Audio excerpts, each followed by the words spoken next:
Hello नमस्कार। आप लोग का स्वागत है मेरा यूट्यूब चैनल पे। आज अपने लोग देखने वाले हैं 20 क्वेश्चन। एसएसटी का वीवीआई क्वेश्चन है जो कि एग्ज़ाम में आने की संभावना है।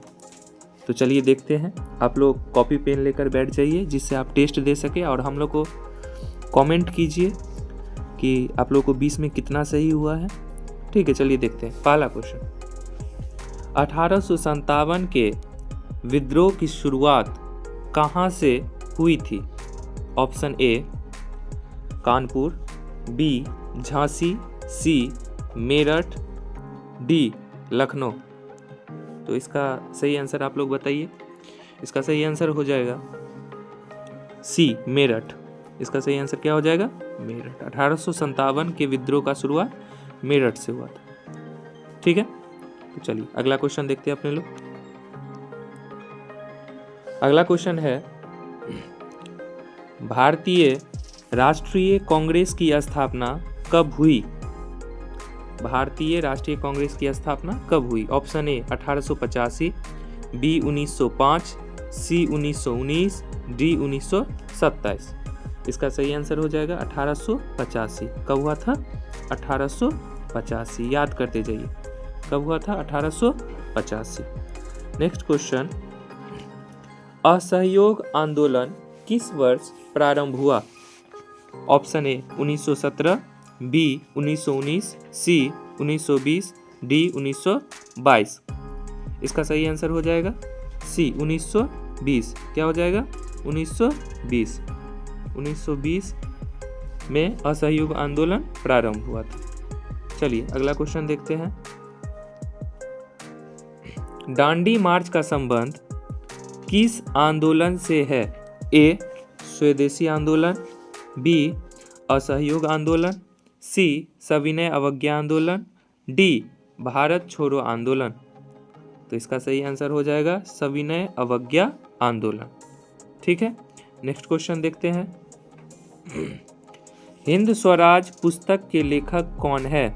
आपका ऑप्शन है ए जवाहरलाल नेहरू, बी सुभाष चंद्र बोस, सी महात्मा गांधी, डी बाल गंगाधर तिलक।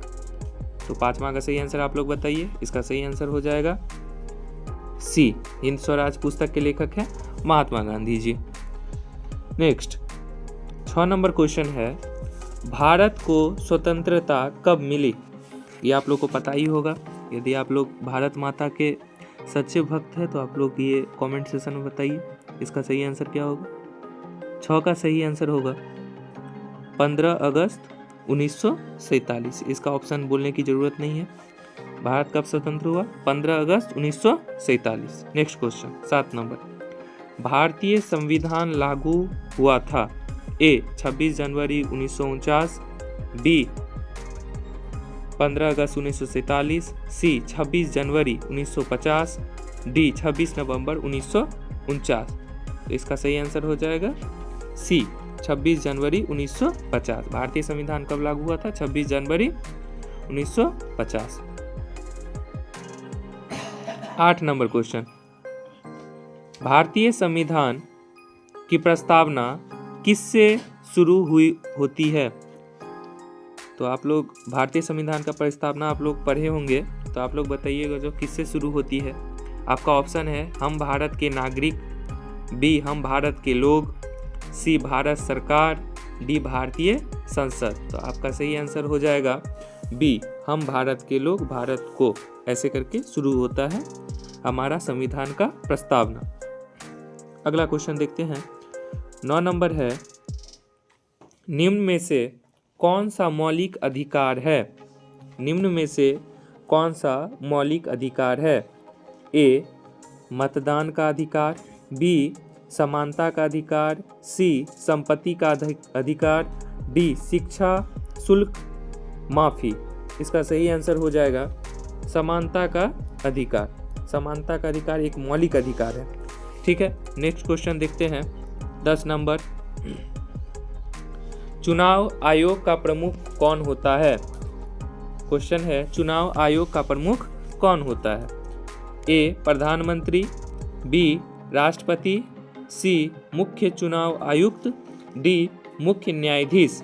10 का सही आंसर हो जाएगा मुख्य चुनाव आयुक्त।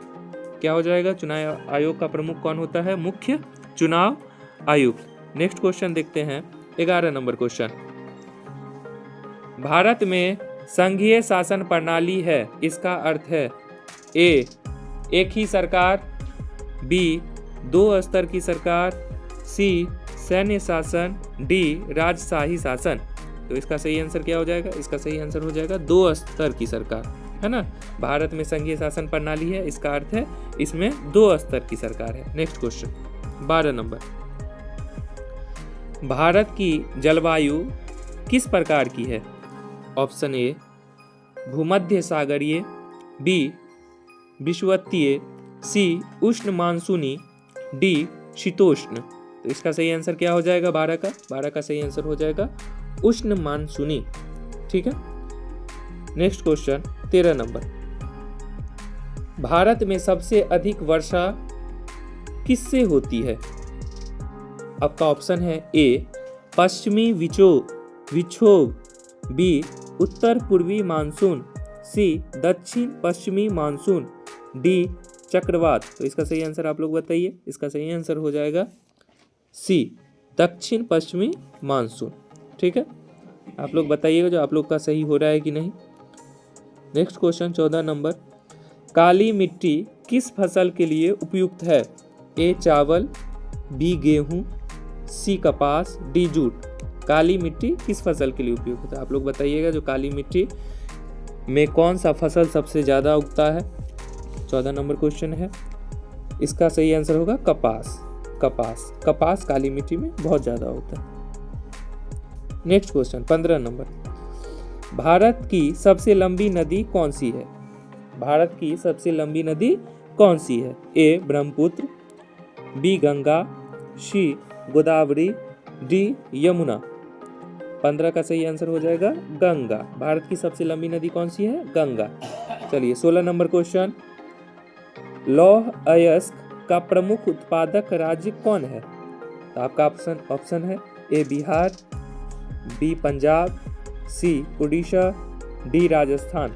तो 16 का सही आंसर क्या हो जाएगा? 16 का सही आंसर हो जाएगा उड़ीसा। लौह अयस्क का प्रमुख उत्पादक राज्य कौन सा है? उड़ीसा। चलिए नेक्स्ट क्वेश्चन 17 नंबर। कृषि को भारत की अर्थव्यवस्था की रीढ़ क्यों कहा जाता है? ऑप्शन ए सबसे अधिक कर देती है, बी सबसे अधिक रोजगार देती है, सी सबसे अधिक निर्यात करती है, डी सबसे अधिक उद्योग चलाती है। 17 का सही आंसर क्या हो जाएगा? 17 का सही आंसर हो जाएगा बी सबसे अधिक रोजगार देती है। कृषि सबसे अधिक क्या करती है? रोजगार देती है। Next question 18 number. गरीबी रेखा का निर्धारण किस आधार पर किया जाता है? ए शिक्षा, बी स्वास्थ्य, सी आय व उपभोग, डी जनसंख्या। तो 18 क्या हो जाएगा? सी। यदि किसी के पास आय कम होती है तो गरीबी रेखा का निर्धारण उसी से होता है। 19 नंबर क्वेश्चन। विकास का सबसे महत्वपूर्ण उद्देश्य क्या है? ऑप्शन ए केवल धन बढ़ाना, बी जीवन स्तर सुधारना, सी उद्योग बढ़ाना, डी कर बढ़ाना। तो 19 का सही आंसर क्या होगा? आप लोग बताइएगा। तो 19 का सही आंसर हो जाएगा जीवन स्तर सुधारना। विकास का, है ना, महत्वपूर्ण उद्देश्य क्या है? विकास। विकास कब होगा? जब जीवन स्तर सुधरेगा तभी विकास हो सकता है ना। चलिए अगला क्वेश्चन 20 नंबर। मानव विकास सूचकांक HDI में कौन शामिल है? ए धर्म, बी जाति, सी आय शिक्षा व स्वास्थ्य, डी भाषा। तो आप लोग बताइएगा इसका सही आंसर क्या हो जाएगा? मानव विकास सूचकांक HDI में कौन शामिल है? ए धर्म, बी जाति, सी आय शिक्षा व स्वास्थ्य, डी भाषा। तो 20 का सही आंसर हो जाएगा सी आय शिक्षा और स्वास्थ्य। मानव विकास HDI में कौन सब शामिल है ना? आय शिक्षा और स्वास्थ्य। तो आप लोग को ये वीडियो कैसा लगा कमेंट सेक्शन में बताइएगा और लाइक कर दीजिएगा, भूलिएगा मत, सब्सक्राइब भी कर दीजिए। चलिए आज के लिए इतना ही।